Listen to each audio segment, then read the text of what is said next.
დევნილ მოსახლეობას საქართველოს რამდენიმე რეგიონში უფასო სამედიცინო გამოკვლევები ჩაუტარდება აღნიშნულთან დაკავშირებით დევნილთა სამინისტროსა და ჩემი ოჯახის კლინიკას შორის თანამშრომლობის მემორანდუმს ხელი უკვე მოეწერა. შეთანხმების მიხედვით დევნილთა სამედიცინო გამოკვლევები აჭარაში, იმერეთში, კახეთსა და სამეგრელოში ჩატარდება.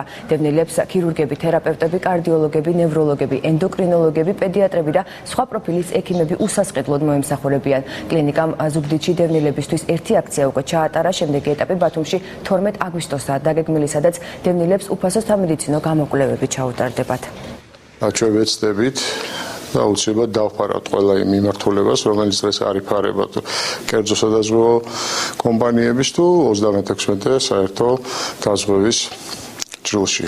ვეცდებით, რომ ეს მომსახურება იყოს ხარისხიანი, იყოს დროული, იყოს უწყვეტი, რაშიც დიდი მნიშვნელობა ქონდა ამ მემორანდუმის გაფორმებას და ჩვენ შემდგომ ურთიერთდანაშრომლობას. მე ვფიქრობ, რომ ძალიან ეს წაადგება როგორც დევნილებს, ისე ჩემი ოჯახის კლინიკას, ეფექტური იქნება ალბათ ჩვენი ერთობლივი მუშაობა.